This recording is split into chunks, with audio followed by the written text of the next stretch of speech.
Hello friends, very very good morning. कैसे हो? I hope कि आप लोग अच्छे ही होंगे। सो फ्रेंड्स, जीके मैराथन की क्लास में आप सभी लोगों का बहुत बहुत स्वागत है। फ्रेंड्स, आज की इस क्लास में हम लोग जीके के टॉप 300 वन लाइनर क्वेश्चंस को डिस्कस करेंगे। पिछली मैराथन की क्लास में मैंने 500 क्वेश्चंस करवाया था, आज जो कि 300 क्वेश्चंस को हम लोग डिस्कस करेंगे। फ्रेंड्स, अगर आप लोग इन 800 क्वेश्चंस को अच्छे से तैयार कर लेते हैं तो ज़्यादा से ज़्यादा क्वेश्चंस आपको इसी में से देखने को मिलेंगे। पीडीएफ आपको मैं थोड़ा लेट में दूंगा, 1 से 2 दिनों में। पहले आपको वीडियो से ही तैयार करना है। तो चलिए स्टार्ट करते हैं इस वीडियो को।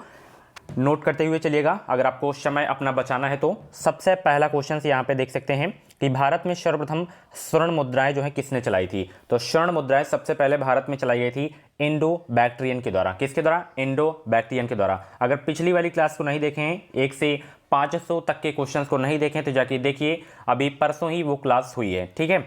सोने के सर्वाधिक सिक्के जारी किए थे किसने? तो सोने के सर्वाधिक सिक्के जारी किए गए थे कुषाण वंशों के द्वारा। ऑप्शन इसका नहीं है, सॉरी। तो अगला यहाँ पे देख सकते हैं तक्षशिला विश्वविद्यालय। तक्षशिला विश्वविद्यालय है कहाँ पे? तो तक्षशिला विश्वविद्यालय है पाकिस्तान में। ठीक है। अगला यहाँ पे देख सकते हैं विक्रम संवत कब से प्रारंभ हुआ था। तो विक्रम संवत जो प्रारंभ हुआ था, ये प्रारंभ हुआ था 58 ईसा पूर्व में। ठीक है। बहुत इंपॉर्टेंट क्वेश्चन है। आज की इस क्लास में हम लोग हिस्ट्री एंड ज्योग्राफी तो हो ही गई है, एंड इसमें हम लोग पॉलिटी और इकोनॉमी यानी कि 3 सब्जेक्ट के क्वेश्चन को डिस्कस करेंगे। हिस्ट्री हो गया, पॉलिटी हो गया, इकोनॉमी हो गया। ठीक है। और ये तीनों मोस्ट इंपॉर्टेंट हैं आपके एग्जाम के लिए। गुप्त वंश का संस्थापक श्रीगुप्त हैं। कौन है? श्रीगुप्त। गुप्त शासकों की सरकारी दरबारी भाषा क्या थी? तो गुप्त शासकों की सरकारी दरबारी भाषा थी वो थी संस्कृत थी। कौन थी? संस्कृत।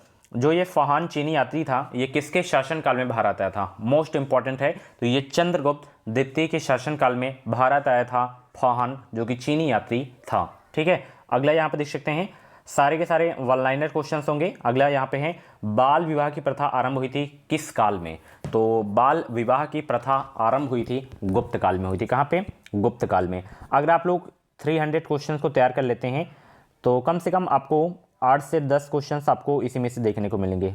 ठीक है। 8 से 10 100% आपको मिलेंगे। ठीक है। सोने के सर्वाधिक सिक्के किस काल में जारी किए गए थे? गुप्त काल में। किस काल में जारी किए गए थे सोने के सर्वाधिक सिक्के? गुप्त काल में। ठीक है। तांबा का सिक्का जारी करने वाला प्रथम शासक रामगुप्त हैं। कुंभ मेला को प्रारंभ करने का श्रेय किसको जाता है? हर्षवर्धन को जाता है। किसको जाता है? हर्षवर्धन को जाता है। फ्रेंड्स, अगर आपको मेरी क्लासेस पसंद आती हो, हेल्पफुल लगती हो, तो प्लीज़ वीडियो को लाइक ज़रूर कर दिया करें। अगर नहीं लगती है तो डिसलाइक भी आप लोग कर सकते हैं। अगर आपको बेहतरीन अंकों के साथ बीएड में एडमिशन लेना है तो आप लोग इस चैनल से जुड़े रहें। चैनल को सब्सक्राइब करके बगल में बेल आइकन को ऑल पे प्रेस कर लीजिएगा, ताकि जो भी बीएड की अपडेट्स आएँ वो अपडेट आपको मेरे चैनल के माध्यम से सबसे पहले मिल सके। एग्जाम बाद का क्या क्या प्रोसेस होता है, सारी जानकारियाँ मैं आपको इस चैनल के माध्यम से देता रहूँगा। ठीक है। किस विदेशी यात्री ने भारत का दौरा सबसे पहले किया था? बहुत इंपॉर्टेंट। तो वो है मेगास्थनीज। सबसे पहले भारत का जो है दौरा किए थे सबसे पहले। ठीक है। अलग यहाँ पे देख सकते हैं नाट्य शास्त्र की रचना किसके द्वारा की गई थी? तो नाट्य शास्त्र की रचना की गई थी भरत मुनि के द्वारा। किसके द्वारा की गई थी? भरत मुनि के द्वारा। अगला प्रश्न, मानव द्वारा सर्वप्रथम प्रयुक्त अनाज कौन था? मानव द्वारा सर्वप्रथम प्रयुक्त अनाज कौन था? प्रयुक्त यहाँ पे पूछा जा रहा है। ठीक है। तो वो है आपका चावल। ठीक है। दिल्ली नगर की स्थापना किसने की थी? दिल्ली नगर की स्थापना की गई थी तोमरों के द्वारा। ऑप्शन इसका कुछ भी नहीं है। ठीक है। खजुराहो स्थित मंदिर का निर्माण किसने किया था? ये बहुत पूछा जाता है। यहाँ पे खजुराहो होगा। तो खजुराहो स्थित मंदिरों का जो निर्माण किया गया था वो चंदेल राजपूतों के द्वारा किया गया था। ठीक है। बहुत इंपॉर्टेंट क्वेश्चन है। विजय स्तंभ जो है कहाँ स्थित है? बहुत बार पूछा गया प्रश्न है ये। तो विजय स्तंभ कहाँ स्थित है? चित्तौड़गढ़ में। कहाँ स्थित है? चित्तौड़गढ़ में। ठीक है। सोमनाथ मंदिर पर 1025 ईस्वी में महमूद गजनवी के आक्रमण के समय गुजरात का शासक कौन था? वो थे भीमदेव प्रथम। कौन थे? भीमदेव प्रथम। बहुत ही इंपॉर्टेंट क्वेश्चन है आपके एग्जाम के लिए। अगला प्रश्न आप देख सकते हैं, जगन्नाथ मंदिर किस राज्य में स्थित है? इसमें से तो कम से कम 300 क्वेश्चंस में से आपको 100 क्वेश्चंस तो आते ही होंगे, क्योंकि ये पहले भी मैं पढ़ा चुका हूँ।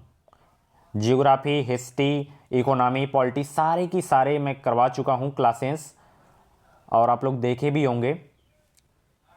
तो जगन्नाथ मंदिर है उड़ीसा राज्य में है। कहाँ पे है? उड़ीसा राज्य में। ठीक है। उसके बाद लिंगराज मंदिर, अभी कल या परसों प्रैक्टिस सेट की क्लास में मैं करवाया था, लिंगराज मंदिर कहाँ पे है? भुवनेश्वर में है।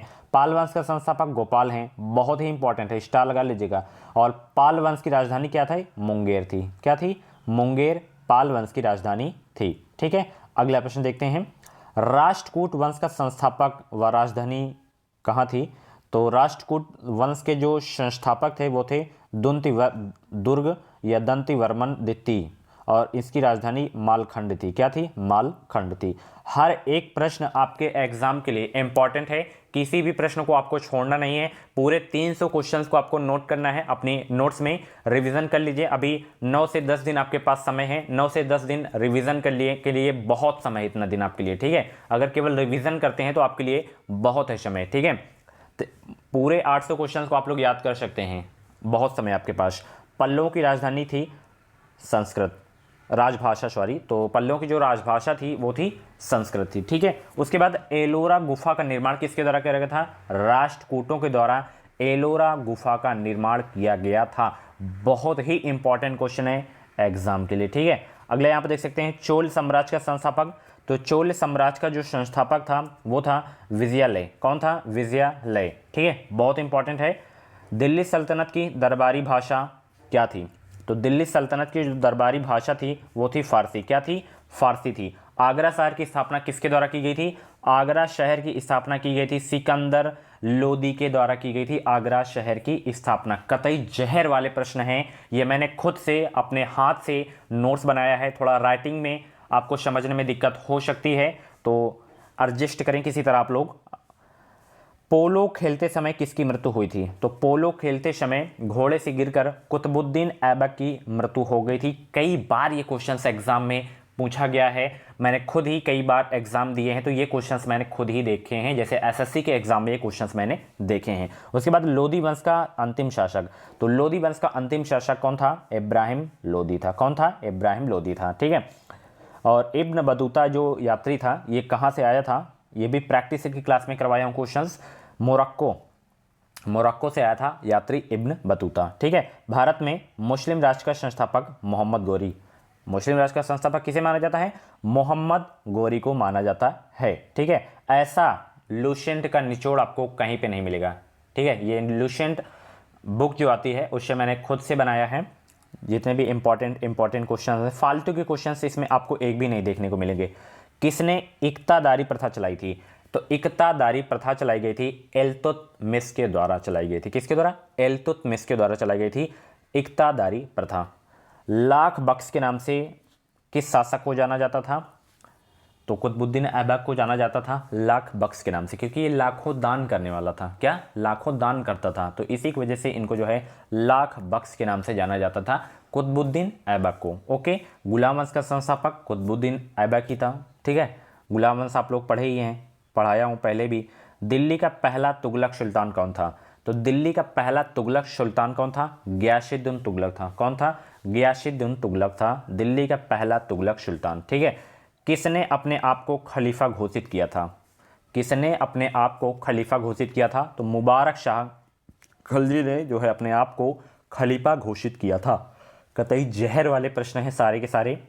लोदी वंश का संस्थापक बहलोल लोदी, अभी अंतिम मैंने बता दिया इब्राहिम लोदी थे लोदी वंश के अंतिम शासक, तो संस्थापक बहलोल लोदी। बहुत बार ये भी पूछा गया है। दिल्ली सल्तनत का वह प्रथम शासक कौन था जिसने स्थायी सेना रखी थी? अलाउद्दीन खिलजी ये प्रथम शासक सुल्तान है, मतलब जो कि स्थायी सेना रखे थे, अलाउद्दीन खिलजी ने। ठीक है, उसके बाद तुगलकनामा के रचनाकार, बहुत इंपॉर्टेंट, तुगलकनामा के जो रचनाकार हैं वो हैं अमीर खुसरो। कौन है? अमीर खुसरो। अमीर खुसरो किसके दरबार में रहे थे? अलाउद्दीन खिलजी के दरबार में रहे थे अमीर खुसरो। बहुत इंपॉर्टेंट क्वेश्चन है, स्टार लगा लीजिएगा। ठीक है, अगला प्रश्न आप देख सकते हैं, विजयनगर साम्राज्य की स्थापना कब हुई थी? तो विजयनगर साम्राज्य की जो स्थापना हुई थी वो हुई थी 1336 ईस्वी में। ठीक है, 1336 में विजयनगर साम्राज्य की स्थापना की गई थी। चार मीनार का निर्माण किसके द्वारा किया गया था? जो कि हैदराबाद में है, कुली कुतुब शाह। यहाँ पे ओली और कुली भी आपको देखने को मिल सकता है। तो ये जो है चार मीनार का निर्माण करवाए थे, तो बहुत इंपॉर्टेंट क्वेश्चन है ये भी। ठीक है, अगला प्रश्न आप देख सकते हैं, गोलकुंडा ये कहाँ पे है? बीजापुर हैदराबाद में है। ठीक है, बहुत इंपॉर्टेंट। अगला, कबीर के गुरु कौन थे? कबीर के गुरु कौन थे? कबीर के गुरु थे रामानंद। कौन थे? रामानंद। बीजे के रचयिता कबीर हैं। कौन है? कबीर हैं बीजे के रचयिता। आईने अकबरी के लेखक कौन है? तो अबुल फजल हैं। कौन है? अबुल फजल, बहुत इंपॉर्टेंट है, ठीक है। दीन ए इलाही की स्थापना किसने की थी? 1582 में अकबर के द्वारा की गई थी दीन ए इलाही की स्थापना, बहुत इंपॉर्टेंट है दीन ए इलाही वाला। मनसबदारी प्रणाली को किसने प्रारंभ किया था? मनसबदारी प्रणाली को किसने प्रारंभ किया था? अकबर ने, ठीक है, स्टार लगा लीजिएगा, बहुत इंपॉर्टेंट क्वेश्चन है। तो मनसबदारी प्रणाली को किसने प्रारंभ किया था? अकबर ने। मुगल काल की राजभाषा क्या थी? तो मुगल काल की राजभाषा थी फारसी, ठीक है, बहुत इंपॉर्टेंट है। किस मुगल शासक को 2 बार राज्याभिषेक हुआ था? औरंगजेब। औरंगजेब, ठीक है। किस मुगल शासक का 2 बार राज्याभिषेक हुआ था? औरंगजेब का, ठीक है। काफ़ी सारे लोग ऐसे भी हैं, जैसे आपका कोई भी स्ट्रीम है, चाहे आर्ट से हो, साइंस से हो, कॉमर्स से हो, एग्रीकल्चर से हो, तो ये जीके कंपलसरी है आपका, 50 क्वेश्चन फिक्स हैं, इसमें आपका कोई मतलब वो नहीं होगा, इसको आपको लेना ही लेना होगा, ठीक है। लैंग्वेज में आप लोग हिंदी इंग्लिश में से 2 एक सिलेक्ट कर सकते हैं, उसमें ही केवल परिवर्तन हो जाएगा। बाकी जो आपका स्ट्रीम है तो वही स्ट्रीम रहेगा। जैसे जो आप लोग फॉर्म में, जैसे आपका आर्ट था, गलती से साइंस या कॉमर्स हो गया है, यानी कि स्ट्रीम आपका चेंज हो गया है, तो जो स्ट्रीम फॉर्म में होगा वही से आपको पेपर देना होगा, वही सेक्शन का आपका क्वेश्चंस करना होगा आपको, ठीक है। तो ये गलती नहीं करना, और ये क्लास सभी वर्गों के लिए, ठीक है। जीटी रोड का निर्माण किसके द्वारा किया गया था? यहाँ पे केवल जीटी रोड पूछा जा रहा है, तो कोलकाता से अमृतसर है। एक क्वेश्चन और छूट रहा है क्या? नहीं, जीटी रोड जो है कोलकाता से अमृतसर। देखिए कई जीटी रोड हैं, उनका अलग अलग नाम है और अलग अलग उनका जो है स्थान है, तो आगे मैं बताऊंगा। उसके बाद शेरशाह सूरी का मकबरा, शेरशाह सूरी का मकबरा कहाँ पे है? सासाराम में है, जो कि ये क्वेश्चंस मैं करवाया हूँ। अकबर का राज्याभिषेक कहाँ हुआ था? काला नौर में अकबर का राज्याभिषेक हुआ था। हल्दी घाटी का युद्ध कब हुआ था? 1576 ईस्वी में हल्दी घाटी का युद्ध हुआ था, ठीक है। जितने भी फेमस अटैक थे उनको याद रखना है आपको। किसके समय में जायसी ने पद्मावत की रचना की थी? शेरशाह के शासनकाल में। मलिक मोहम्मद जायसी की ये पद्मावत बहुत ही इंपॉर्टेंट रचना है, ठीक है। हुमायूं का मकबरा कहाँ पे है? तो हुमायूं का मकबरा है दिल्ली में, ठीक है। कहाँ पे है? दिल्ली में। बीबी का मकबरा कहाँ पे है? औरंगाबाद महाराष्ट्र में, ठीक है। बहुत ही इंपॉर्टेंट क्वेश्चन है आपके एग्जाम के लिए। मोती मस्जिद कहाँ पे है? तो मोती मस्जिद है आगरा, और इसका निर्माण किसके द्वारा करवाया गया था? शाहजहां के द्वारा करवाया गया था, ठीक है। सीढ़ियों से गिरने के कारण मृत्यु किसकी हुई थी? ये एक लाइब्रेरी थी, वहीं एक वहाँ पर मतलब लाइब्रेरी में जो है ये किताब पढ़ रहे थे हुमायूं, जो कि सीढ़ियों से गिरकर इनकी मृत्यु हो गई थी। एक कुतुबुद्दीन ऐबक जैसे घोड़े से गिरकर उनकी मृत्यु हो गई थी, और ये सीढ़ियों से गिरकर इनकी मृत्यु हो गई थी। तो दोनों को याद रखना है, दोनों बहुत बार पूछे गए हैं एग्जाम में, ठीक है, गलती आपसे नहीं होनी चाहिए। लाल किला का निर्माण किसके द्वारा करवाया गया था? शाहजहां के द्वारा कराया गया था, ठीक है। लाल किला है कहाँ पे? नई दिल्ली में, ठीक है।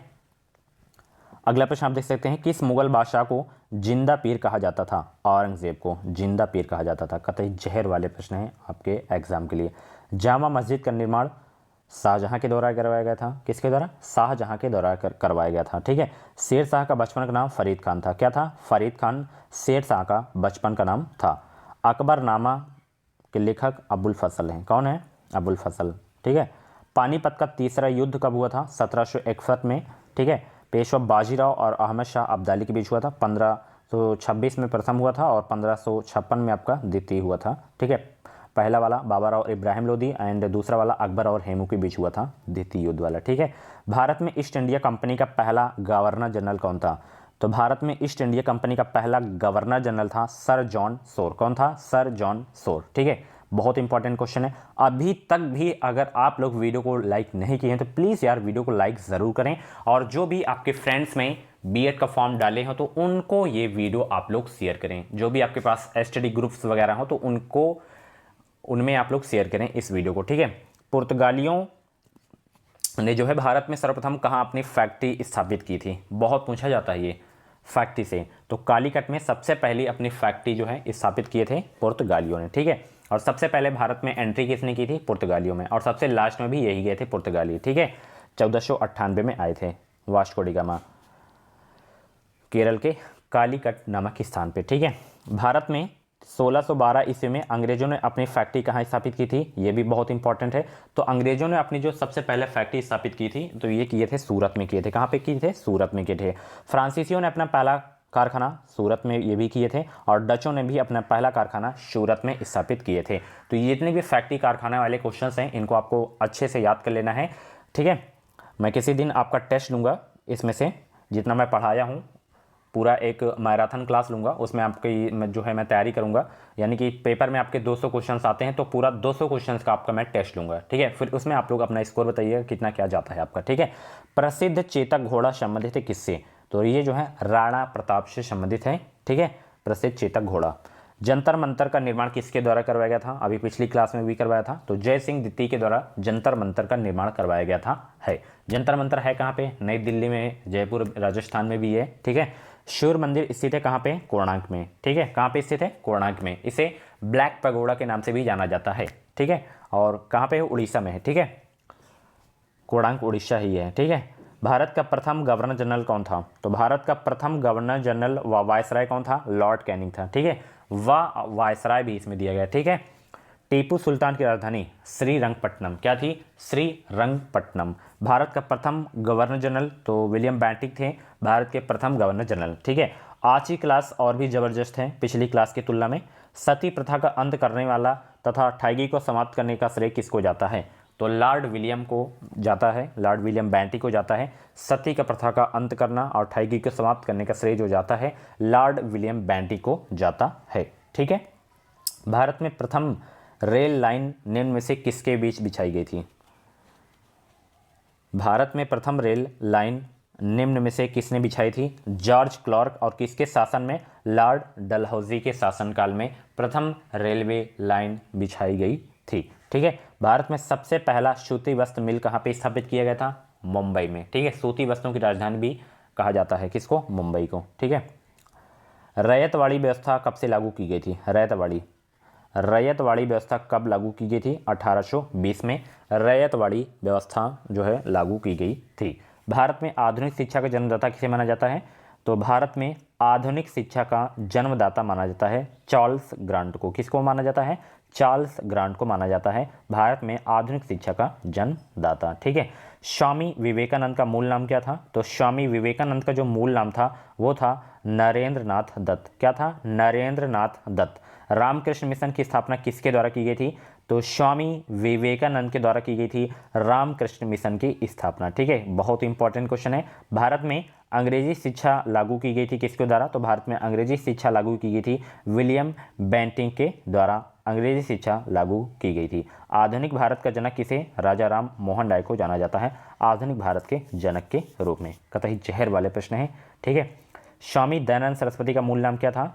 स्वामी दयानंद सरस्वती का मूल नाम क्या था? मूल शंकर था। इनका जो मूल नाम था दयानंद सरस्वती जी का मूल शंकर था, ठीक है। प्रार्थना समाज की स्थापना आत्माराम पांडुरंग के द्वारा की गई थी। बहुत इंपॉर्टेंट है, स्टार लगा लीजिएगा। तो प्रार्थना समाज की स्थापना की गई थी आत्माराम पांडुरंग के द्वारा। वेदों की ओर लौटो का नारा किसके द्वारा दिया गया था? तो वेदों की ओर लौटो का नारा दयानंद सरस्वती के द्वारा दिया गया था, ठीक है। बारदौली सत्याग्रह जो कि 1928 का नेतृत्व किसने किया था? तो वल्लभ भाई पटेल ने जो है बारदौली सत्याग्रह का जो है नेतृत्व किए थे, ठीक है। बहुत इंपॉर्टेंट है। 1857 का विद्रोह कहाँ से प्रारंभ हुआ था? मेरठ से प्रारंभ हुआ था। किसके समय में हुआ था? कि लॉर्ड कैनिंग के समय में हुआ था। बहुत इंपॉर्टेंट क्वेश्चन है 1857 का विद्रोह, बहुत बार पूछा गया, ठीक है। और यहाँ पे कुछ नेता हैं, यहाँ पे देख सकते हैं कि 1857 के विद्रोह में कानपुर में सैनिकों का नेतृत्व किसने किया था? कानपुर। तो वहाँ पे कानपुर का जो नेतृत्व किए थे सैनिकों का वो किए थे नाना साहेब। और रानी लक्ष्मीबाई का मूल नाम क्या था? मणिकर्णिका इनका मूल नाम था, ठीक है। 1857 की क्रांति के समय ब्रिटेन के प्रधानमंत्री कौन थे? लॉर्ड पाल्मस्टन थे। कौन थे? लॉर्ड पाल्मस्टन। अगर लखनऊ को पूछा जाता है कि लखनऊ में सैनिकों का नेतृत्व किसने किया था, तो वो किए थे हजरत बेगम, ठीक है। वर्ष 15 अक्टूबर 1905 के बंगाल विभाजन के समय वायसराय कौन थे? बंगाल विभाजन 1905 में हुआ था। किसके शासनकाल में हुआ था? किस वायसराय ने? तो ये हुआ था लॉर्ड कर्जन के समय में, ठीक है। गदर पार्टी के एक प्रमुख नेता कौन थे? गदर पार्टी के एक प्रमुख नेता कौन थे? लाला हरदयाल सिंह गदर पार्टी के एक प्रमुख नेता, ठीक है। बहुत इंपॉर्टेंट क्वेश्चन है आपके एग्जाम के लिए। भारत में मुस्लिम लीग की स्थापना किसने की थी? तो मुस्लिम लीग की स्थापना की गई थी 1906 में आगा खान के द्वारा की गई थी। किसके द्वारा? आगा खान के द्वारा भारत में मुस्लिम लीग की स्थापना की गई थी, ठीक है। अगला प्रश्न आप देख सकते हैं, शेर ए पंजाब किसका उपनाम है? तो शेर ए पंजाब जो है किसका उपनाम है? लाला लाजपत राय का उपनाम है शेर ए पंजाब, और पंजाब केसरी के नाम से भी जाना जाता है लाला लाजपत राय को। तो दोनों उपनाम आपको याद रखने हैं। भारतीय राष्ट्रीय कांग्रेस का प्रथम विभाजन कब हुआ था? 1907 ईस्वी में हुआ था। बहुत इंपॉर्टेंट क्वेश्चन है, ठीक है। कैप्टन सैंडर्स को जो है गोली किसने मारी थी? भगत सिंह ने कैप्टन सैंडर्स को गोली मारी थी, ठीक है। अगला प्रश्न आप लोग यहाँ पे देख सकते हैं कि महात्मा गांधी ने सत्याग्रह क्रियाविधि सबसे पहले कहाँ प्रयुक्त की थी? तो ये किए थे चंपारण में किए थे, ठीक है। बहुत ही प्यारा सा क्वेश्चन है, इंपॉर्टेंट है आपके एग्जाम के लिए। जलियांवाला बाग हत्याकांड हुआ कब था? 1919 में हुआ था। कहाँ हुआ था? अमृतसर में हुआ था, ठीक है। महात्मा गांधी को सर्वप्रथम राष्ट्रपिता कहकर संबोधित किसने किया था?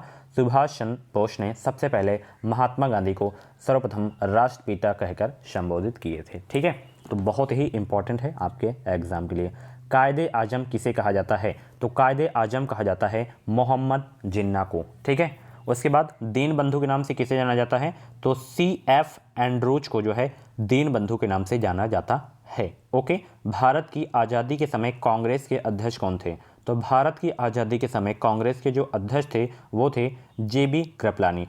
अगर आप लोग 800 क्वेश्चंस को अच्छे से तैयार कर लेते हैं तो जब आप लोग प्रैक्टिस को सॉल्व करेंगे तो आपको खुद ही उसमें पता चलेगा कि हमारी किस लेवल की तैयारी हो गई है। याद करना पड़ेगा, केवल देखने से काम नहीं होगा वीडियो, ठीक है। नोट्स प्रॉपर बनाइए, 1 से 2 दिनों में तुरंत बनाइए, क्योंकि समय आपके पास बहुत ही कम है। 30 को एग्ज़ाम 100% हो ही जाएगा। उसके बाद आपका एडमिशन वगैरह होगा, अच्छे नंबर आ जाते हैं तो आपको नज़दीक कॉलेज मिल जाएगा, ठीक है। भारत छोड़ो आंदोलन अच्छा कब प्रारंभ हुआ था? तो डेट ज़्यादा नहीं पूछी जाती, हालांकि सन आपको याद रखना है, तो 1942 याद रखना है, 9 अगस्त 1942, ठीक है। भारत में प्रथम भारतीय नोबेल पुरस्कार विजेता कौन है? तो रविन्द्रनाथ टैगोर, सबसे पहले इनको जो है नोबेल पुरस्कार दिया गया था, ठीक है। हम लोग हिस्ट्री अब पढ़ चुके हैं, अब हम पढ़ेंगे पॉलिटी, ठीक है, जो कि पॉलिटी की ऑब्जेक्टिव क्लास मैंने बहुत ली थी। अब हम वल्नाइजर क्वेश्चंस के बारे में पढ़ते हैं, ठीक है। रेगुलेटिंग एक्ट जो है पारित किया गया था कब? 1773 में रेगुलेटिंग एक्ट पारित किया गया था, ठीक है। संविधान सभा का चुनाव निम्न में से किस आधार पर हुआ था? तो वर्गीय मत अधिकार के आधार पर संविधान सभा का चुनाव हुआ था, ठीक है। भारतीय संविधान को किसने बनाया था? संविधान सभा ने भारतीय संविधान को बनाया था, ठीक है। भारतीय संविधान की स्थापना कब हुई थी? तो 9 दिसंबर 1946 को भारतीय संविधान की सभा की जो है स्थापना हुई थी, संविधान की स्थापना हुई थी, ठीक है। संविधान सभा का प्रथम अधिवेशन कहाँ पर हुआ था? तो दिल्ली में संविधान सभा का प्रथम अधिवेशन हुआ था, ठीक है। पॉलिटी से कम 5 से 6 क्वेश्चंस मान के चलिए कि एग्जाम में आना ही आना है। अगर ये क्लास देखने के बाद प्रैक्टिस कर लेते हैं थोड़ा बहुत, जो मैंने प्रैक्टिस सेट वाली क्लास करवाया था, ऑब्जेक्टिव क्वेश्चंस वाली जो क्लास हुई थी, उसे आप लोग कर लेते हैं तो अच्छा खासा स्कोर गेन कर सकते हैं आप लोग, ठीक है। संविधान सभा की प्रथम बैठक कब हुई थी? ये बहुत पूछा जाता है। तो 9 दिसंबर 1946 को संविधान सभा की प्रथम बैठक हुई थी, ठीक है। संविधान सभा के अस्थायी अध्यक्ष, ये तो मैं बोलता ही रहता हूँ और दिमाग में बिल्कुल सेट हो गया होगा ये क्वेश्चन आपके। सच्चिदानंद सिन्हा जो हैं संविधान सभा के अस्थायी अध्यक्ष थे। अगर स्थायी अध्यक्ष पूछे तो डॉक्टर राजेंद्र प्रसाद, ठीक है। तो ये तो गलत होना ही नहीं चाहिए। अगला यहाँ पर देख सकते हैं, संविधान सभा का संवैधानिक सलाहकार किसे नियुक्त किया गया था? तो VN राव को, स्टार लगाते चलिएगा इसमें, ठीक है। संवैधानिक सलाहकार अगर पूछे तो VN राव याद रखना है। संविधान सभा का जो है प्रारूप समिति के अध्यक्ष कौन थे? Doctor BR Ambedkar. अभी 2 से 3 दिन पहले प्रैक्टिस सेट की क्लास में मैं करवाया हूँ, ठीक है। अब जितनी भी मेरी प्रैक्टिस सेट की जो है क्लासेस होती हैं उनको एक भी मिस नहीं करना है, क्योंकि जितना आप लोग अब प्रैक्टिस करते हैं उतनी ही आपकी तैयारी मजबूत होगी, ठीक है। तो प्रैक्टिस सेट की क्लासेस को एक भी मिस नहीं करना है। संघीय शक्ति समिति के अध्यक्ष कौन थे? पंडित जवाहरलाल नेहरू संघीय शक्ति समिति के अध्यक्ष थे, ठीक है। भारतीय संविधान को अपनाया गया था, संविधान सभा के द्वारा अपनाया गया था भारतीय संविधान को, ठीक है। अगला प्रश्न देखते हैं कि संविधान निर्माती सभा में झंडा समिति की अध्यक्ष कौन थी? ये भी क्वेश्चंस में बोलता ही रहता हूँ हमेशा जब भी संविधान सभा के बारे में बात होती है। तो JB कृपलानी संविधान यानी कि संविधान सभा की झंडा समिति के अध्यक्ष थी, ठीक है। संविधान सभा ने भारत के संविधान को कब स्वीकृत किया था? तो 26 नवंबर 1949 को स्वीकृत किया गया था, केवल लागू नहीं किया गया था, ठीक है। गणतंत्र होता है तब जहां राज्य क्या है? राज्य जहां पर अध्यक्ष वंशानुगत रूप से ना हो। वंशानुगत रूप से मतलब शासन ना किया गया हो वो जो है गणतंत्र होता है। जैसे अपना भारत गणतंत्र राज्य है, ठीक है। भारतीय संविधान की आत्मा किसे कहा जाता है? कतई जहर वाला प्रश्न है। तो भारतीय संविधान की आत्मा जो कहा जाता है प्रस्तावना को कहा जाता है। किसे कहा जाता है? प्रस्तावना को कहा जाता है। विश्व का सबसे बड़ा लिखित एवं सर्वाधिक व्यापक संविधान किस देश का है? वो है इंडिया का, ठीक है। लिखित की बात है तो आपका इंडिया अपना ही देश होगा। भारतीय संविधान है कैसा? कक्षा भारतीय संविधान है कैसा? अंशतः कठोर अंशतः लचीला, यानी कि कठोर कम है, लचीला अधिक है, ठीक है। भारत में संविधान में भारत को माना गया है राज्यों का एक यूनियन, यानी कि राज्यों का एक संघ माना गया है। भारत के संविधान में भारत को राज्यों का एक यूनियन माना गया है, राज्यों का संघ माना गया है, ठीक है। भारतीय संविधान के संदर्भ में कहा जाता है कि यह क्या है? भारतीय संविधान के संदर्भ में क्या कहा जाता है कि यह वकीलों का स्वर्ग है। संविधान क्या है? वकीलों का स्वर्ग है, ठीक है। भारतीय संविधान का अभिभावक कौन है? तो भारतीय संविधान का जो अभिभावक है, गार्जियन है, वो है सर्वोच्च न्यायालय, सुप्रीम कोर्ट, ठीक है। अगला प्रश्न देखते हैं। लिखित संविधान की अवधारणा ने सर्वप्रथम किस देश को में हुआ था? तो वो हुआ था फ्रांस में, ठीक है। उसके बाद भारतीय संविधान के किन अनुच्छेदों में नागरिकता संबंधी प्रावधान है? तो अनुच्छेद 511 में 5 से 11 में नागरिकता संबंधी प्रावधान है। 511 याद रखना है, 5 से 11, 511 नहीं है, ठीक है। बच्चों के शोषण का अधिकार ये किस अनुच्छेद में है? तो अनुच्छेद 24 में है, ठीक है। संविधान के संशोधन की प्रक्रिया का उल्लेख किस संशोधन में है? किस अनुच्छेद में? तो ये 368 में है। राष्ट्रपति शासन 356 में है अनुच्छेद।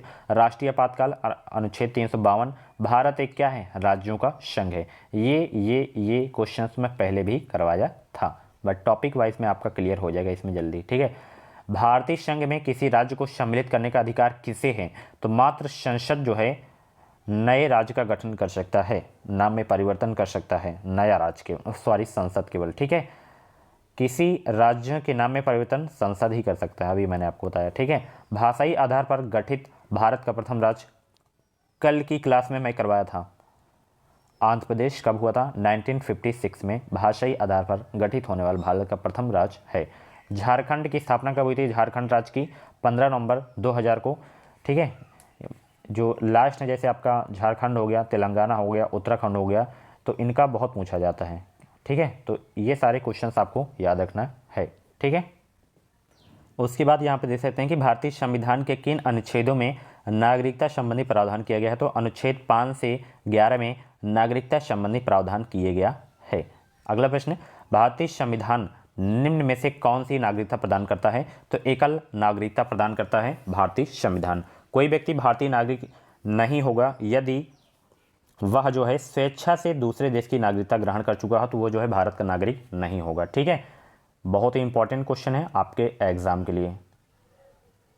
अगला यहाँ पे देख सकते हैं कि कितने वर्षों तक लगातार बाहर रहने पर नागरिकता समाप्त हो जाती है? अगर आप लोग 7 वर्ष तक लगातार बाहर रहते हैं तो आपकी जो है नागरिकता समाप्त हो जाएगी, दूसरे देश में अगर आप लोग बाहर रहते हैं, ठीक है।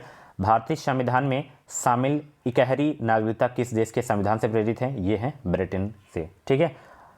दोहरी नागरिकता यूएसए के संविधान से प्रभावित है, ठीक है। भारत की संघीय व्यवस्था को किस नाम से जाना जाता है? संसद के नाम से जाना जाता है। अगला प्रश्न आप देख सकते हैं, भारतीय संसद के कितने सदन हैं? 2 सदन हैं, ठीक है। अगला प्रश्न आप लोग यहाँ पे देख सकते हैं कि संसद की लोकप्रिय सदन कौन है? तो संसद की लोकप्रिय सदन है लोकसभा। कौन है? लोकसभा। संसद का स्थायी सदस्य है राज्यसभा। क्या है? राज्यसभा। भारतीय संसद बनती है लोकसभा, राज्यसभा एवं राष्ट्रपति के द्वारा जो है संसद बनती है, जो कि प्रैक्टिस सेट की क्लास में ये सारे के सारे क्वेश्चंस में करवाया हूँ, ठीक है।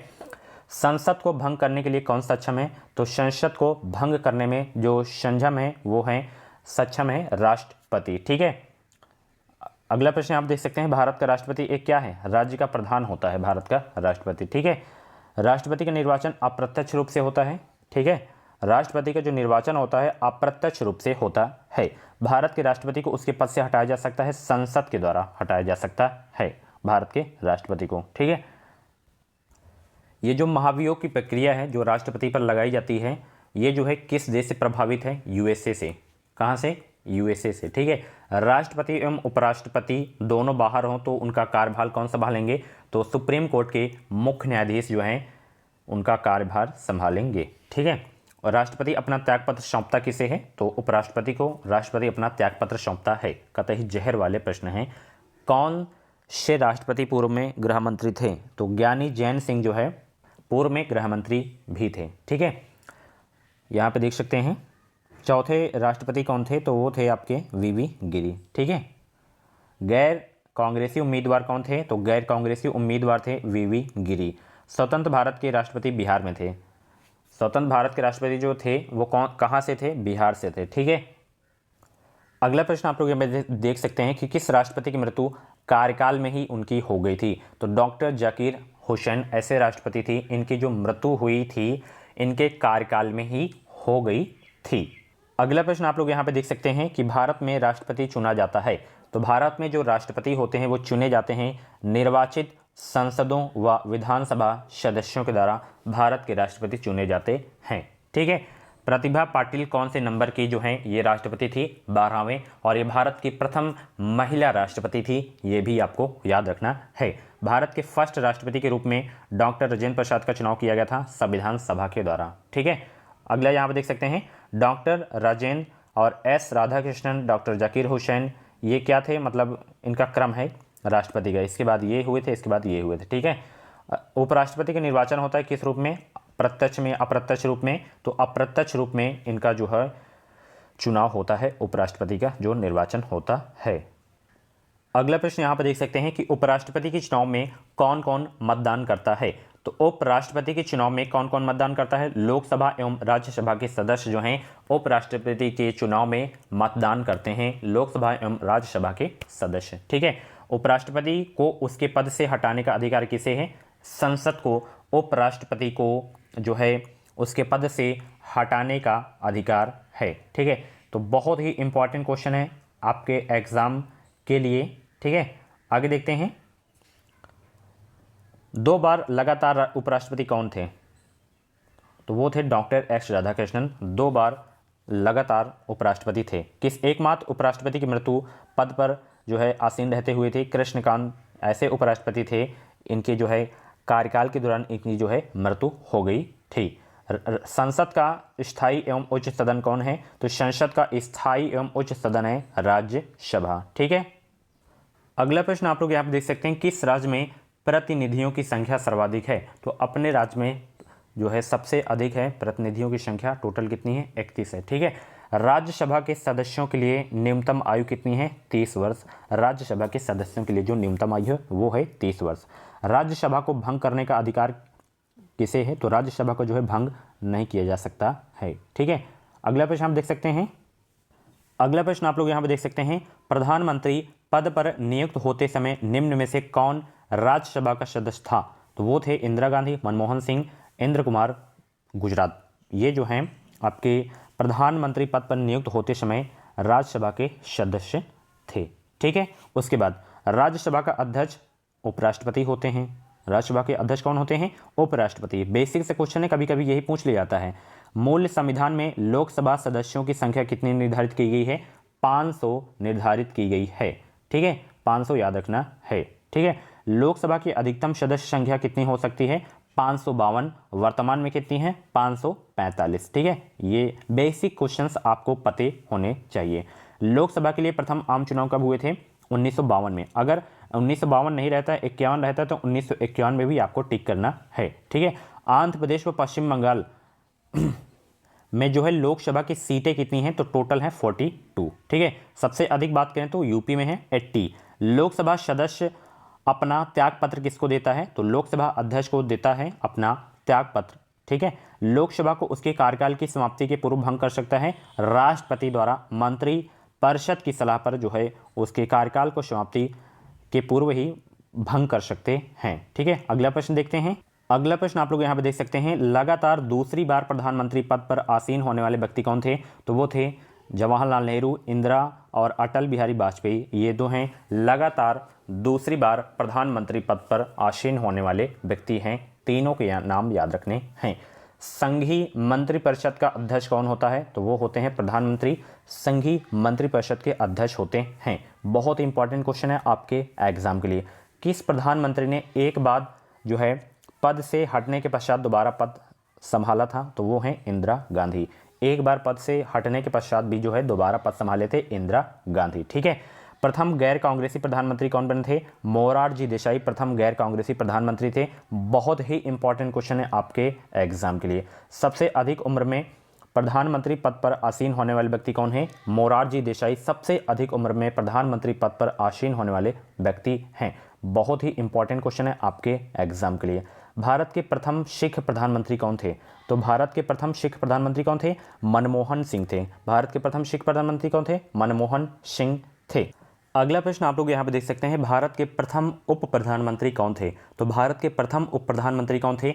सरदार वल्लभ भाई पटेल। कौन थे? सरदार वल्लभ भाई पटेल। लोकसभा अध्यक्ष का चुनाव कौन करता है? तो लोकसभा अध्यक्ष का चुनाव करता है लोकसभा के सदस्य। ठीक है। अगला यहाँ पे देख सकते हैं, लोकसभा अध्यक्ष जो है अपना जो है शपथ किसे देते हैं? तो लोकसभा अध्यक्ष का जो है शपथ प्रदान नहीं होता है और त्याग पत्र ये देते हैं लोकसभा अध्यक्ष को। ठीक है। लोकसभा के प्रथम अध्यक्ष कौन थे? तो जीवी मावलंकर लोकसभा के प्रथम अध्यक्ष थे। अगला प्रश्न आप लोग यहाँ पे देख सकते हैं, भारत के किस राष्ट्रपति ने पूर्व में लोकसभा अध्यक्ष का पद भी संभाला था? तो वो थे नीलम संजीव रेड्डी। ये जो हैं राष्ट्रपति या ऐसे थे राष्ट्रपति थे जो कि पूर्व में लोकसभा अध्यक्ष का पद भी संभाले थे। लोकसभा के प्रथम उपाध्यक्ष कौन थे? अनंत शयनम आयंगर। जीव मावलंकर जो है अध्यक्ष थे, उपाध्यक्ष अनंत शयनम आयंगर। ठीक है। दोनों में कंफ्यूज नहीं होना है अध्यक्ष उपाध्यक्ष में। ठीक है। भारत सरकार का प्रथम विधि अधिकारी कौन होता है? तो भारत सरकार का प्रथम विधि अधिकारी होते हैं भारत का महान्यायवादी। ठीक है। बहुत इंपॉर्टेंट क्वेश्चन है। भारत के नियंत्रक एवं महालेखक परीक्षा की नियुक्ति किसके द्वारा की जाती है? राष्ट्रपति के द्वारा की जाती है। भारत के नियंत्रक एवं महालेखा परीक्षण की नियुक्ति। ठीक है। बहुत ही इंपॉर्टेंट क्वेश्चन है आपके एग्जाम। अगला प्रश्न जो कि बार बार ये एग्जाम में पूछा जाता है कि भारतीय संविधान की व्याख्या करने का मुख्य अधिकारी जो है कौन है? तो वो है सर्वोच्च न्यायालय। व्याख्या कर सकते हैं। ठीक है। संविधान की उच्चतम न्यायालय में न्यायाधीशों की संख्या में वृद्धि करने की शक्ति किसके पास है? संसद के पास है। उच्चतम न्यायालय में न्यायाधीशों की संख्या में वृद्धि करने की शक्ति किसके पास है? संसद के पास है। ठीक है। जब राष्ट्रपति व उपराष्ट्रपति दोनों के पद खाली हों तब जो है उनका काम कौन करते हैं? तो chief justice of India Bharat के मुख्य न्यायाधीश जो है उनका काम काज करते हैं जब उपराष्ट्रपति और राष्ट्रपति दोनों के पद खाली हों। अगला प्रश्न, सर्वोच्च न्यायालय में न्यायिक कामकाज के लिए किस भाषा का प्रयोग किया जाता है? इंग्लिश लैंग्वेज का प्रयोग किया जाता है। ठीक है। बहुत इंपॉर्टेंट क्वेश्चन है आपके एग्जाम के लिए। अगला प्रश्न आप देख सकते हैं कि भारत के किस उच्च न्यायालय में न्यायाधीश की संख्या जो है सबसे कम है? सिक्किम। भाई जनसंख्या कम है तो जाहिर सी बात है यहाँ पे न्यायाधीश भी कम होंगे। और सबसे ज़्यादा इलाहाबाद हाई कोर्ट में जो है न्यायाधीश की संख्या है। किन राज्यों में साझा उच्च न्यायालय है? तो कर्नाटक और गोवा राज्य का साझा जो है उच्च न्यायालय है। उच्च न्यायालय के मुख्य न्यायाधीश की नियुक्ति किसके द्वारा की जाती है? राष्ट्रपति के द्वारा की जाती है। ठीक है। अगला प्रश्न आप देख सकते हैं, देखिए यहाँ पे मैं कुछ उच्च न्यायालय के नाम लिख दिया हूँ। जैसे छत्तीसगढ़ राज्य का जो उच्च न्यायालय है वो कहाँ पे है? बिलासपुर में है। उत्तराखंड का नैनीताल में है। झारखंड का रांची में है। मध्य प्रदेश का जबलपुर में है। केरल का एर्नाकुलम में है। उड़ीसा का जो है कटक में। टोटल भारत में हाई कोर्ट की संख्या कितनी है? 25 में। और जो 25वां है वो आंध्र प्रदेश के अमरावती में जो है बनाया गया है। ठीक है, हाई कोर्ट। अगला, राज्यों में राज्यपाल की नियुक्ति कौन करता है? राष्ट्रपति। जो राज्यपाल की नियुक्ति करते हैं वो राष्ट्रपति करते हैं। त्यागपत्र भी राष्ट्रपति करते हैं। उपराज्यपाल की नियुक्ति किसके द्वारा की जाती है? राष्ट्रपति के द्वारा जो है उपराज्यपाल की नियुक्ति की जाती है। अगला प्रश्न आप लोग यहाँ पे देख सकते हैं, राज्य के शासन का वास्तविक अध्यक्ष कौन होता है? तो राज्य के शासन का जो वास्तविक अध्यक्ष होता है वो होता है मुख्यमंत्री, चीफ मिनिस्टर। किस मुख्यमंत्री का सबसे अधिक कार्यकाल रहा था? ज्योति बसु का सबसे अधिक कार्यकाल रहा था। ठीक है। विधान परिषद के सदस्य का कार्यकाल कितने वर्ष का होता है? 6 वर्ष का। विधान परिषद के सदस्य कार्यकाल कितना होता है? 6 वर्ष का होता है। भारत के किन किन संघ शासित क्षेत्रों में विधानसभा अस्तित्व में है? दिल्ली व पांडिचेरी में। ठीक है, बहुत इंपॉर्टेंट क्वेश्चन है आपके एग्जाम के लिए। अगला प्रश्न ये है कि यूपी में विधानसभा में सदस्यों की संख्या कितनी है? तो उत्तर प्रदेश में विधानसभा के सदस्यों की संख्या है 3। ठीक है, विधानसभा के अध्यक्ष का चुनाव कौन करता है? तो विधानसभा के अध्यक्ष का चुनाव करते हैं विधानसभा के सदस्य। ठीक है, विधानसभा चुनाव किस आधार पर होता है? वयस्क मत अधिकार के आधार पर होते हैं विधानसभा का चुनाव। ठीक है, योजना आयोग असंवैधानिक निकाय है, एक बहुत बार एग्जाम में पूछा गया है। तो योजना एक क्या है? असंवैधानिक निकाय है, यानी कि संविधान में इसका वर्णन नहीं किया गया है। ठीक है, अगला प्रश्न आप देख सकते हैं, राष्ट्रीय विकास परिषद का अध्यक्ष कौन होता है? यानी कि एनडीसी का अध्यक्ष कौन होता है? प्राइम मिनिस्टर, प्रधानमंत्री एनडीसी के अध्यक्ष होते हैं। राष्ट्रीय विकास परिषद का मुख्य संबंध होता है पंचवर्षीय योजना के अनुमोदन से राष्ट्रीय विकास परिषद का संबंध होता है। ठीक है, वित्त आयोग क्या है? तो वित्त आयोग एक पंचवर्षीय निकाय है। क्या है? पंचवर्षीय निकाय। वित्त आयोग की स्थापना किसके द्वारा की जाती है? राष्ट्रपति के द्वारा की गई थी वित्त आयोग की स्थापना। सिविल सेवा के प्रतियोगी कौन है? वो है चीन सबसे पहला। ठीक है, यूपीएससी के अध्यक्ष की नियुक्ति या त्यागपत्र किसके द्वारा की जाती है? राष्ट्रपति के द्वारा। मुख्य निर्वाचन आयुक्त की नियुक्ति किसके द्वारा की जाती है? राष्ट्रपति के द्वारा जो है मुख्य निर्वाचन आयुक्त की नियुक्ति की जाती है। अगला प्रश्न देखते हैं। अगला प्रश्न, जो कि ये क्वेश्चंस अभी मैं करवाया था कि भारत में प्रथम आम चुनाव कब हुए थे? तो 1951-52 में प्रथम आम चुनाव हुए थे। भारत में महिलाओं को मत अधिकार कब प्रारंभ हुआ था? 1926 में मत अधिकार प्रारंभ हुआ था भारत में। ठीक है, चुनाव के समय किसी चुनाव क्षेत्र का कब प्रचार बंद होना चाहिए? तो मतदान प्रारंभ होने से 24 घंटे पहले प्रचार बंद हो जाना चाहिए। ठीक है, अगला प्रश्न, संविधान की कौन सी अनुसूची में क्षेत्रीय भाषाओं का उल्लेख है? तो 8वीं अनुसूची में क्षेत्रीय भाषाओं का उल्लेख है। टोटल 22 भाषाओं का उल्लेख है। हिंदी भाषा जो है ये अनुच्छेद 343 में इसका उल्लेख है। ठीक है, भारत के किस राज्य में उर्दू को प्रथम राजभाषा का दर्जा प्रदान किया गया था? तो जम्मू ऐसा राज्य है जिसे उर्दू को प्रथम राजभाषा जो है राजभाषा का दर्जा प्रदान किया गया था, जम्मू को। ठीक है, देश में पहली बार राष्ट्रीय आपातकाल की उद्घोषणा कब की गई थी? 26 अक्टूबर 1962 को डॉक्टर एस राधाकृष्णन के द्वारा की गई थी। ठीक है, बहुत ही इंपॉर्टेंट क्वेश्चन है आपके एग्जाम के लिए। ठीक है, किसी राज्य में राष्ट्रपति शासन की प्रारंभिक अवधि कितनी होती है? तो वो होती है 6 माह। 6 माह तक जो है राष्ट्रपति शासन लगाया जा सकता है। भारत में वित्तीय आपातकाल की घोषणा आज तक कितनी बार हुई है? कभी नहीं हुई है। वित्तीय आपातकाल की घोषणा भारत में अभी तक नहीं हुई है। प्रथम बार राष्ट्रपति शासन किस राज्य में लागू हुआ था? पंजाब में। और सर्वाधिक राष्ट्रपति शासन जो है लगा है पंजाब राज्य में ही। 26 जून 1951 को सबसे पहले लागू हुआ था। ठीक है, संविधान संशोधन कितने प्रकार से किया जा सकता है? 5 प्रकार से संविधान संशोधन किया जा सकता है। संविधान संशोधन हेतु विधेयक सर्वप्रथम कहाँ प्रस्तुत किया गया था? संसद में। संविधान संशोधन हेतु जो है विधेयक सर्वप्रथम कहाँ प्रस्तुत किया गया था? संसद में प्रस्तुत किया गया था। भारत के संविधान में प्रथम संशोधन कब हुआ था? 1951 में। ठीक है, बहुत इंपॉर्टेंट क्वेश्चन है आपके एग्जाम के लिए। पंचायती राज का मुख्य उद्देश्य क्या है? तो पंचायती राज का जो मुख्य उद्देश्य है जनता को विकास मूलक प्रशासन से भागीदारी योग्य बनाना, ये जो है पंचायती राज का मुख्य उद्देश्य है।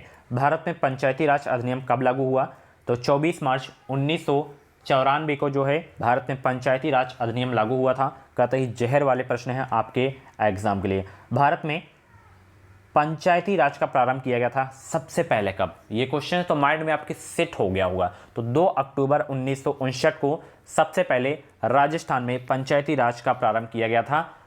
नागौर जिला है राजस्थान में, वहीं पे सबसे पहले। उसके बाद फिर आंध्र प्रदेश में। ठीक है, अगला, भारत में सबसे पहला नगर निगम कहाँ स्थापित हुआ था? चेन्नई में। अब हम पढ़ते हैं इकोनॉमी। पॉलिटी हम लोग पढ़ चुके हैं, अब हम पढ़ते हैं इकोनॉमी। ठीक है, भारतीय अर्थव्यवस्था को सबसे अच्छे ढंग से किन शब्दों में व्यक्त किया जा सकता है? इसमें लैंग्वेज भी चेंज करके पूछ सकता है कि भारत की अर्थव्यवस्था कैसे है। तो मिश्रित अर्थव्यवस्था है, यानी कि भारतीय अर्थव्यवस्था को सबसे अच्छे ढंग से किन शब्दों में व्यक्त किया जा सकता है? मिश्रित अर्थव्यवस्था के रूप में जो है व्यक्त किया जा सकता है। अगला प्रश्न जो कि है कि मिश्रित अर्थव्यवस्था का अर्थ क्या है? मिश्रित अर्थव्यवस्था का जो अर्थ है सार्वजनिक तथा निजी क्षेत्र का सह अस्तित्व मिश्रित अर्थव्यवस्था का अर्थ है। भारतीय अर्थव्यवस्था का कौन सा क्षेत्र सकल राष्ट्रीय उत्पाद में सबसे अधिक योगदान करता है? बहुत ही इंपॉर्टेंट क्वेश्चन है। तो वो है तृतीयक क्षेत्र, जो भारतीय अर्थव्यवस्था में सबसे अधिक योगदान करता है, तृतीयक क्षेत्र। ठीक है, अगला प्रश्न यहाँ पर देख सकते हैं कि भारत में अधिकतर बेरोजगारी है। भारत में अधिकतर बेरोजगारी कैसी है? संरचनात्मक बेरोजगारी है भारत में। ठीक है, भारत में ग्रामीण क्षेत्रों में कौन सी बेरोजगारी सर्वाधिक पाई जाती है? मौसमी बेरोजगारी, अदृश्य बेरोजगारी ग्रामीण क्षेत्रों में पाई जाती है भारत में। बहुत ही इंपॉर्टेंट क्वेश्चन है आपके एग्जाम के लिए। ठीक है, अगला प्रश्न आप देख सकते हैं, भारत में प्रचंड बेरोजगारी समानता दिखाई देती है आयात निर्यात बंद में। भारत में प्रचंड बेरोजगारी दिखाई देती है। भारत में किस राज्य में गरीबों का सबसे अधिक है? किस राज्य में गरीबों का सबसे अधिक प्रतिशत है? तो उड़ीसा राज्य में सबसे अधिक प्रतिशत है, उड़ीसा राज्य में। ठीक है, प्रतिशत में यहाँ पे पूछा जा रहा है केवल। और भारत में निर्धनता के स्तर का आकलन किया जाता है परिवार के उपभोग व्यय के आधार पर। ठीक है, भारतीय अर्थव्यवस्था के उदारीकरण का अग्रदूत किसे माना जाता है? डॉक्टर मनमोहन सिंह को भारतीय अर्थव्यवस्था के उदारीकरण का अग्रदूत माना जाता है। ठीक है, अगला यहाँ पर देख सकते हैं, भारत की राष्ट्रीय आय में सर्वाधिक योगदान किसका है? विनिर्माण क्षेत्र का। विनिर्माण क्षेत्र का सर्वाधिक योगदान है भारत की राष्ट्रीय आय में। भारत की राष्ट्रीय आय का प्रमुख स्रोत क्या है? सेवा क्षेत्र। क्षेत्र भी याद रखना है, सेवा क्षेत्र। CSO यानी कि केंद्रीय सांख्यिकी संगठन की स्थापना कब हुई थी? 1951 में केंद्रीय सांख्यिकी संगठन की स्थापना हुई थी, यानी कि CSO का मुख्यालय। CSO का मुख्यालय है न्यू दिल्ली में। भारत में आर्थिक विकास की माप के लिए कौन सी बेहतर माप है? वो है राष्ट्रीय आय। ठीक है, ये सबसे बेहतर माप है आर्थिक विकास की माप के लिए। ठीक है, भारत की राष्ट्रीय आय में किस क्षेत्र में सबसे ज्यादा योगदान है? तृतीय क्षेत्र में, अभी मैंने बताया, और सबसे कम द्वितीय क्षेत्र में। ठीक है, अगले यहां पे देख सकते हैं, देश के लिए राष्ट्रीय आय का पहला अनुमान किसने तैयार किया था? बहुत ही इंपॉर्टेंट क्वेश्चन है। दादा भाई नौरोजी ने जो है सबसे पहले अनुमान तैयार किए थे भारत के राष्ट्रीय आय का अनुमान। ठीक है, बहुत इंपॉर्टेंट क्वेश्चन है। हार्ड करेंसी से तात्पर्य क्या है? हार्ड करेंसी से तात्पर्य क्या है? वह मुद्रा जिसकी आपूर्ति मांग की अपेक्षा कम हो, हार्ड करेंसी का यही तात्पर्य है, यही अर्थ है। सॉफ्ट करेंसी का अर्थ क्या होता है? कि वह मुद्रा जिसकी आपूर्ति मांग की अपेक्षा अधिक हो, वह होती है सॉफ्ट करेंसी। मुद्रास्फीति से बाजार की वस्तु क्या होती है? महंगी हो जाती हैं। अगर मान लीजिए मुद्रास्फीति होती है तो जो बाजार की वस्तुएं होती है वो क्या हो जाती हैं? महंगी हो जाती हैं। अगर यार अभी भी आप लोग वीडियो को लाइक नहीं किए तो प्लीज़ यार वीडियो को लाइक तो कर ही सकते हैं ना। इतनी देर से मैं आप लोगों के लिए क्लास ले रहा हूं और इतनी मेहनत से ये नोट्स बनाया हूं। समझ लीजिए ल्यूशन ऑब्जेक्टिव की जो बुक आती है मोटी वाली, उसमें से मैंने छांट छांट के आप लोगों के लिए क्वेश्चंस बनाया है। मुद्रास्फीति के कारण सबसे अधिक हानि होती है लेनदार को, और लाभ किसको मिलता है? ऋणी को मिलता है। ये बहुत ही इंपॉर्टेंट है। ठीक है, लेनदार को लाभ मिलता है, लाभ ऋणी को मिलता है, लेनदार को हानि होती है। अगला प्रश्न जो कि ये भी बहुत पूछा जाता है कि भारत में मुद्रास्फीति ज्ञात करने के लिए किसका प्रयोग किया जाता है? थोक मूल्य सूचकांक का प्रयोग किया जाता है मुद्रास्फीति जो है ज्ञात करने के लिए। भारत में सर्वप्रथम पत्र मुद्रा का चलन कब प्रारंभ हुआ था? 1806 में भारत में सर्वप्रथम पत्र मुद्रा का चलन हुआ था। कतई जहर वाला प्रश्न है आपके एग्जाम के लिए। भारत की विदेशी मुद्रा का सर्वाधिक भाग खर्च होता है पेट्रोलियम के आयात पर। यह क्वेश्चन आपको पता होगा। अवमूल्यन जो होता है, अवमूल्यन देखिए अभी तक भारत में 3 बार हुआ है। अवमूल्यन होता क्यों है? अन्य मुद्रा की तुलना में स्वदेशी मुद्रा के मूल्य को घटाना, यही अवमूल्यन का अर्थ होता है। ठीक है, अगला प्रश्न आप देख सकते हैं, भारतीय रुपए का पहली बार किस वर्ष जो है अवमूल्यन किया गया था? 1949 में। ठीक है, उसके बाद 10 रुपए के नोट का जो है निर्माण किया जाता है, छापा जाता है, वो RBI के गवर्नर द्वारा, और 1 रुपए के नोट पर जो हस्ताक्षर होते हैं वित्त सचिव, भारत सरकार के जो वित्त सचिव होते हैं वो उनकी साइन होती है 1 रुपए के नोट पर, और 1 से जितनी भी बड़ी होती हैं RBI के गवर्नर की सिग्नेचर होते हैं। और जो 20 रुपए के अधिक के नोट होते हैं, 20 रुपए से अधिक के, वो देवास में छपते हैं।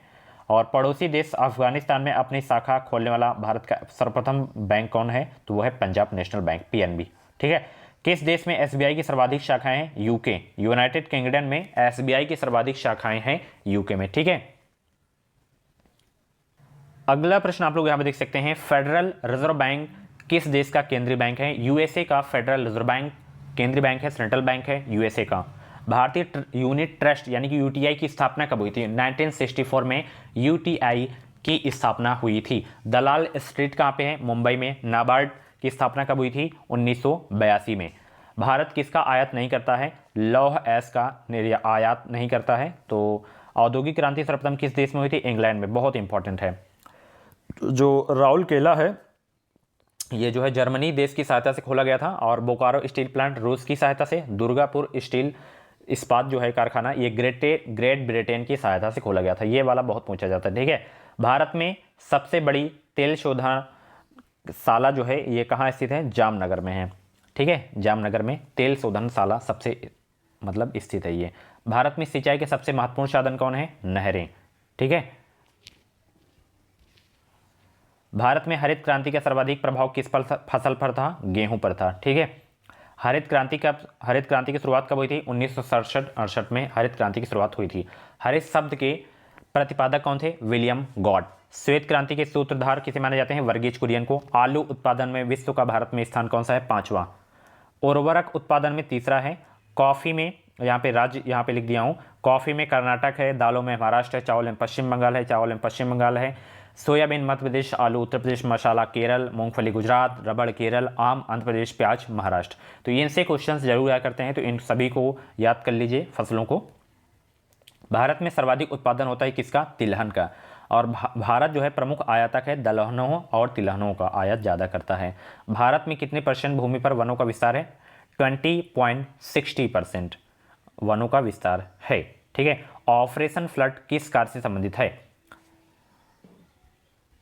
ऑपरेशन फ्लड किस कार्य से संबंधित है? दुग्ध उत्पादन से। तंबाकू का सर्वाधिक उत्पादन करने वाला राज्य है आंध्र प्रदेश। भारत की विमान सर्वप्रथम किस देश में उड़ान प्रारंभ की थी? पाकिस्तान में सबसे पहले उड़ान की थी। भारतीय राष्ट्रीय कांग्रेस निकल रहा है। भारतीय राष्ट्रीय जलमार्गों की संख्या कितनी है? 4 है। सबसे बड़ा बंदरगाह कौन सा है? मुंबई। सबसे गहरा विशाखापत्तनम, ठीक है। भारत को अधिकतम कर प्राप्त होती है निगम कर से। किससे प्राप्त होती है अधिकतम कर? निगम कर से होती है। पंचवर्षीय योजना बनाने की जिम्मेदारी किसकी है? योजना आयोग की, जो कि योजना आयोग की स्थापना कब हुई थी? 1950 को। भारत में योजना अवकाश था कब? 1966 में था, सूखे के कारण था। पंचवर्षीय योजना का अनुमोदित करने वाली सर्वोच्च संस्था कौन है? राष्ट्रीय विकास परिषद, जो कि इसकी स्थापना 6 अगस्त 1952 को हुई थी। भारत का अधिकतम विदेशी व्यापार किससे होता है? किसके साथ होता है? यूएसए, अमेरिका के साथ। वेल्थ ऑफ नेशन पुस्तक के लेखक कौन है? Adam Smith. India is for sale के लेखक चित्रा सुब्रह्मण्यम हैं। Poverty and un British rule in India, ये जो है इकोनॉमी की फेमस बुक्स हैं, इनके लेखक आपको याद रखना है। Poverty and un British rule in India के लेखक दादा भाई नौरोजी हैं। फ्री ट्रेड टुडे के जगदीश भगवती हैं लेखक। एशियन ड्रामा के गुन्नार मिडल। दैस कैपिटल के कार्ल मार्क्स, ठीक है। शो फ्रेंड्स, ये थे 796 क्वेश्चंस आपके कंप्लीट हो गए हैं, ठीक है। यानी कि 800 क्वेश्चंस आपके कंप्लीट हो गए हैं। पूरी मैराथन क्लास आपकी हो गई है, ठीक है। अब मैं कोशिश करता हूं कि हिंदी की भी एक मैराथन क्लास ले लूं, उसमें ज़्यादा से ज़्यादा क्वेश्चंस जो हैं करवा देता हूं, ताकि एग्जाम में अच्छा खासा आप लोग स्कोर करके आएँ। और ये हमारा क्रैश कोर्स है। अगर अभी तक भी आपको जो है सिलेबस कंप्लीट नहीं हुआ है तो इसे परचेज कर सकते हैं। इसमें आपको सभी सब्जेक्ट के क्वेश्चंस मिल जाएंगे। कुछ डाउट्स वगैरह हो तो इंस्टाग्राम पे में भी मुझे फॉलो करके वहाँ पे अपना डाउट क्लियर कर सकते हैं। अब जाते जाते एक मैं आप लोगों से क्वेश्चंस पूछ रहा हूँ, और चैनल को अभी तक आप लोग यार सब्सक्राइब नहीं किए तो प्लीज़ यार चैनल को सब्सक्राइब कर लीजिएगा। गला दर्द होने लगा है 1 घंटे की क्लास में, ठीक है। चलिए मैं आप लोगों से एक क्वेश्चन पूछ रहा हूँ।